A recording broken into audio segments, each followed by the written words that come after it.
and welcome to the Passenger Seat Podcast, a podcast designed to fill your passenger seat with chat about classic cars, all recorded from my 1968 Morris Minor Peggy. I'm Becca, and today I'm driving home from my parents' house. I've visited them yesterday to get some work done on Peggy's gearbox and also incidentally the fan belt, and then popped back today to go out for some tea and cakes with my mum. We left Peggy on my parents' driveway and went out for some tea and cakes, and then just heading back now. So a little nice day out for me, and Peggy only had to do half of the work, so that was nice.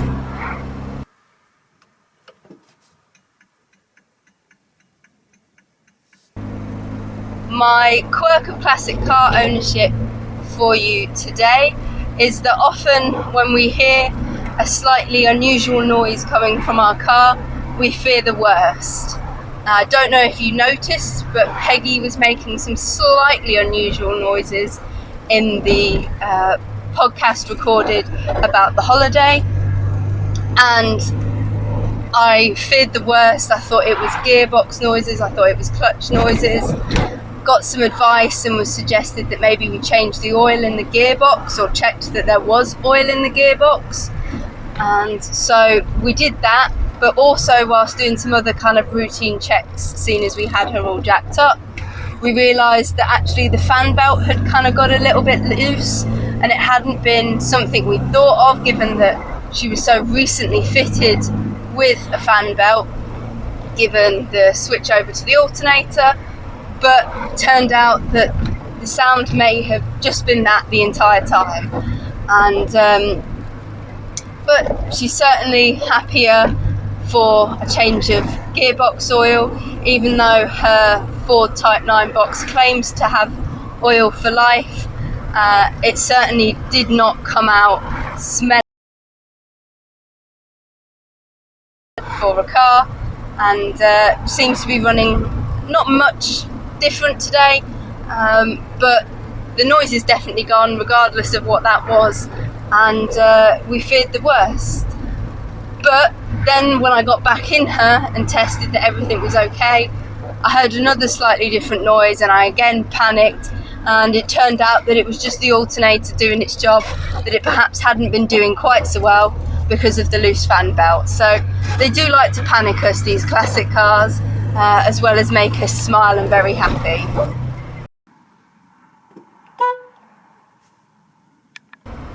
So, as promised, today's podcast is a little chat about our visit to Beaulieu in a bit more detail, kind of what we saw there, what we enjoyed, and whether we'd recommend it to somebody else.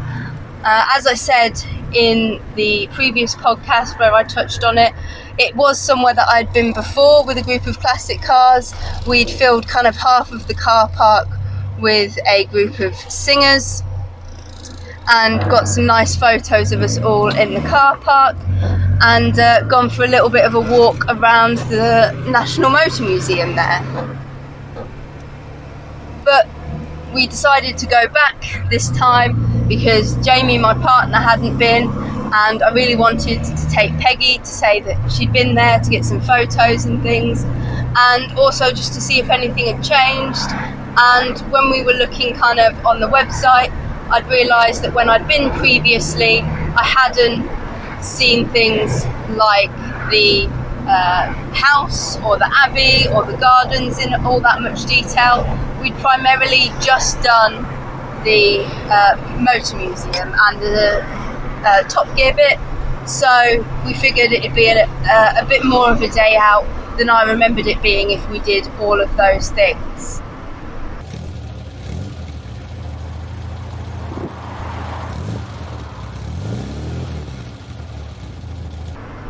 So we went on the Thursday of our holiday, pre-booked our tickets given the times, and arrived kind of just before our allotted slot. Stood in the queue. I actually got stung in the queue, but it was pretty easy to deal with, wasn't too bad. But the drive over had been really quite pleasant. If you're down in the area, you've really got to make the most of driving through the really beautiful New Forest. It's such a unique and interesting driving experience, and we'd had a really lovely scenic drive over. I'd actually diverted us a little bit from kind of the suggested Google Maps trip to see a little bit more, to see some more kind of interesting bits that we hadn't already seen on our drives through thus far. And it really was a very pleasant drive over. We'd booked him for, I think, the 11 o'clock entry, so we had a little bit of time in the morning to make the most of kind of having a lovely drive in the lovely weather, being stopped by cows and horses and things like that, and generally enjoy driving the car on our holiday. So we got there just before 11. We had the lovely chat that I mentioned with the gentleman in the car park who was interested in buying a Morris Minor, and then headed in. Obviously, as you kind of get straight into the part where the motor museum is through the car park entrance, and we started off actually with the cars on screen section, which was quite interesting and nice to see some very familiar cars. And the meme that had been going around at the time about every blue car from the 60s being the car from Harry Potter was for once actually true. And then we went through to the Top Gear section. Really cool to see some of the interesting contraptions that they'd built during Top Gear in the flesh. A few cars that I didn't recognise because they're from some of the newer series that I haven't kept up with as much. But again, a really interesting and unique feature of Beaulieu is that Top Gear section that's well worth a look. I remember it slightly differently when we went, when there wasn't kind of the COVID restrictions. There was the little bit at the beginning where you kind of saw a load of clips from the TV show and things, and really immerse yourself in kind of some memories of those vehicles before you see them. But obviously cramming a load of people into a dark room altogether is not something that's very social distance friendly at the moment. So that there was kind of just clips playing over and over in there that you could stand and watch for a bit, or you could just go straight through to the cars. And again, really interesting to see such kind of creations in the flesh and see kind of up close how they'd dealt with some of the challenges that they'd been put through.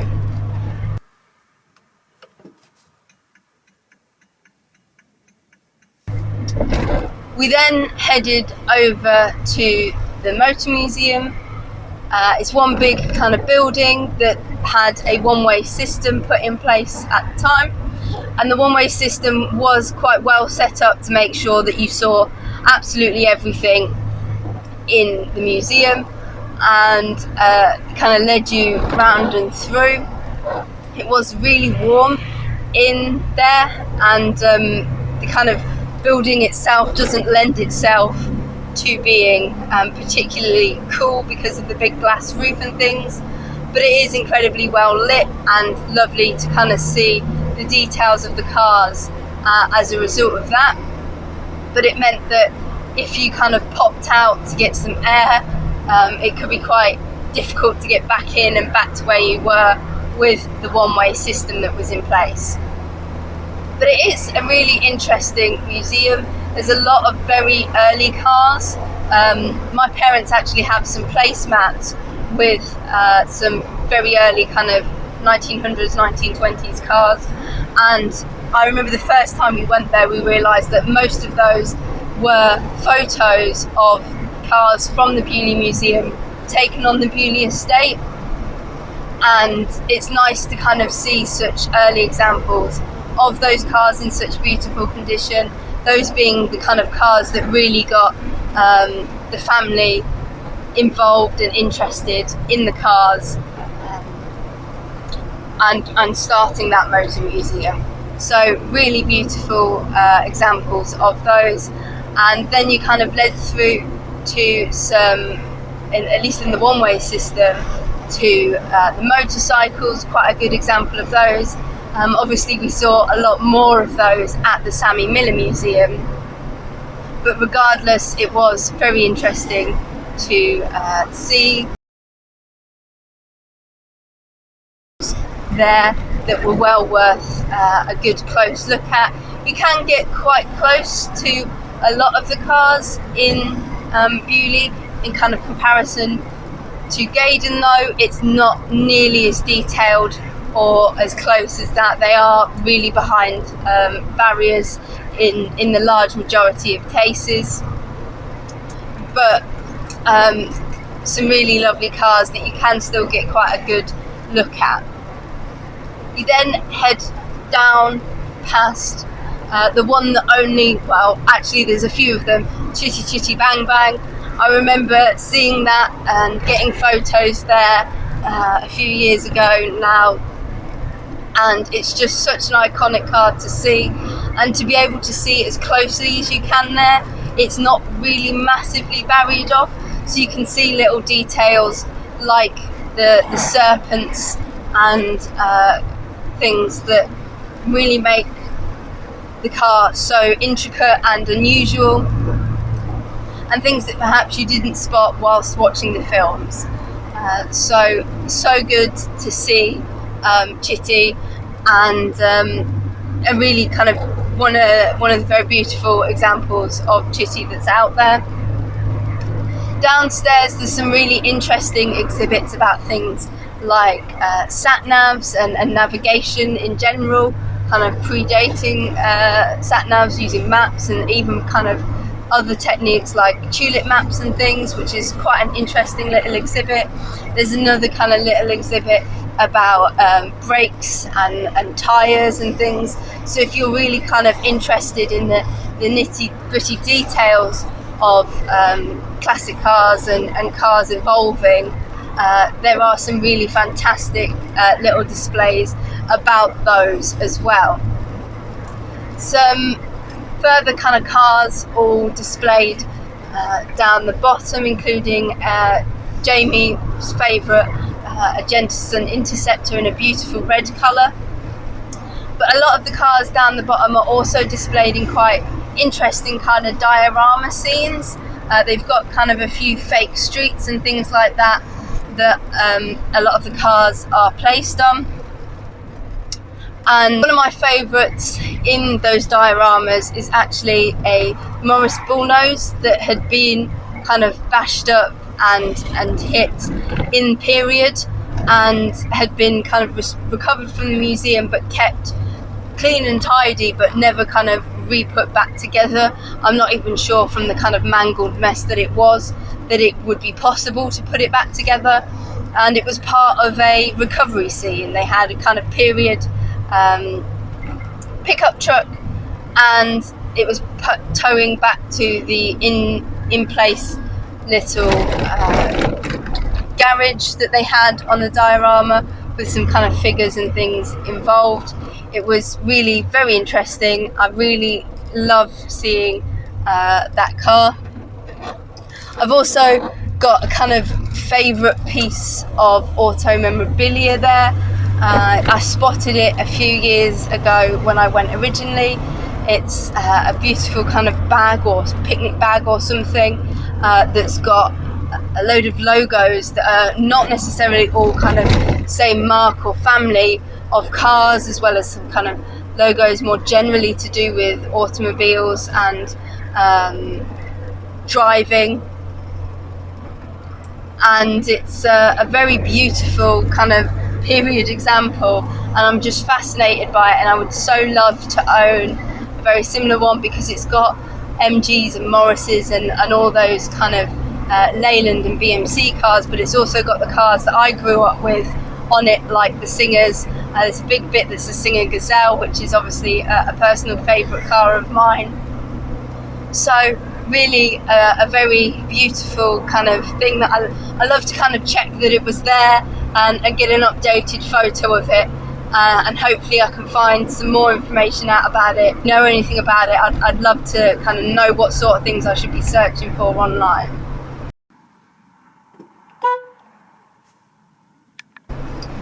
So the Motor Museum itself is very interesting. Got quite a wide selection of cars. Like I said, that selection of early cars is really brilliant and kind of not comparable to anything else that I've seen. It's definitely, understandably, on that list of places you absolutely have to visit if you're a car enthusiast in the area. Beaulieu obviously also has the kind of auto jumbles and other things that are there for the car enthusiasts in other times of the years. So it's definitely a place that needs to be visited, and if you can visit it in your classic car, even better. So after we'd done the kind of car main kind of collection and things like that, we grabbed ourselves some lunch from the cafe part, and then headed down a really lovely woodland walk, not something that I'd done in my previous visit, towards the house. I actually really recommend doing the woodland walk. You get to see some really interesting history of the kind of grounds and the house as you're walking round, and kind of stately homes and things like that are of personal interest to me and my partner anyway, so it was a really nice walk round and to see the kind of history of the grounds. And then we got to the house. Again, not something that I'd seen before, but I was really very impressed with it. It at the time had staff members all kind of dressed up in period clothing, playing out the roles of members of family staff, so that you could interact with them and learn more about how the house used to be run in the past. And there were some very informative kind of bits of information around the house, telling you about the history of the family, but it was interestingly all written in first person from either the perspective of the current Lord Montague or the previous Lord Montague. And it was really very interesting to kind of have it presented to you in that way, with those kind of integral memories that they have of their lives there, integrated into what you're learning about it. You should not be kind of dismissing going to the house. There's a lot of really interesting information at the house about the kind of relationship with cars that the family has, and some fantastic displays of things like trophies, and also kind of little bits and pieces that perhaps you can relate to collecting, such as kind of wooden figures of cars or little models of cars and things like that are all stored in the house and presented there, along with kind of some other beautiful and interesting parts of family life.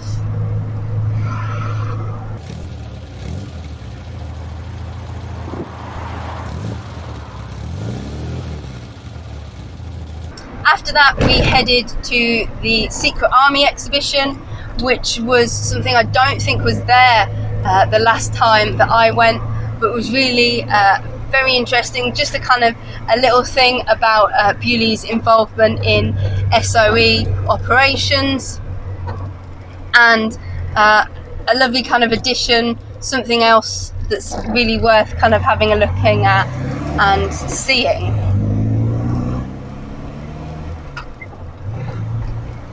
We had a little bit of a wander through the beautiful gardens. It was very quiet and peaceful in there, and really a lovely kind of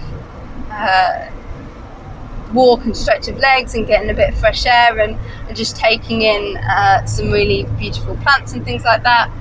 And I've completely forgot, but actually before we had lunch, we went on the monorail, and the monorail kind of goes over the gardens. I love the monorail at Beaulieu. I think it's so much fun to kind of see everything from above, and I love that they included it going in over the motor museum, so you kind of get that aerial view of some of the cars as well. And I got some really great footage of kind of going over that, but also being able to kind of see the gardens and the house and things from this almost aerial bird's eye view of it, and then being able to walk around and get a much closer look afterwards is really cool. And then we kind of popped over and had a little wander around the abbey and the kind of monastery bit there. Again, really interesting. There's just so much to see, and there's just so much to see, and it's just a really lovely place. I think we'd done a bit of a kind of rush job, I guess, when I'd done it previously. We'd had to kind of get on to the next place that was on the agenda with the club. So we had lots of things to do, and we'd really only done the motor museum, but for kind of the price that you get in for, it's really worth going and having a really nice day there. You can kind of also tie it in with walking around the lovely village, and obviously that scenic drive. It's a really, I rate it perhaps more highly than I would have done in the past, thanks to revisiting it. And it was just a really nice museum and some really great examples of some cars.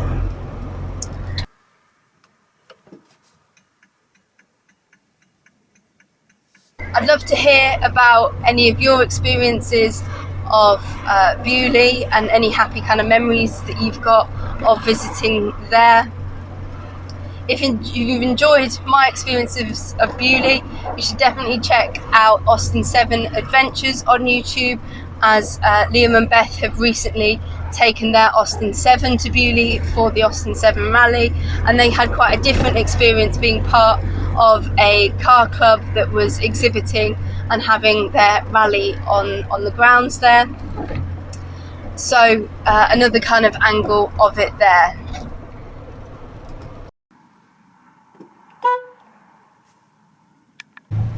Thank you so much for listening. I hope you've enjoyed my little kind of review. Definitely worth a visit. Make sure that you enjoy your driving as well down there. You can understand why Lord Montague wanted to have such beautiful cars to kind of drive around such a beautiful part of the country. But thank you so much for listening. Drive safely and happy motoring.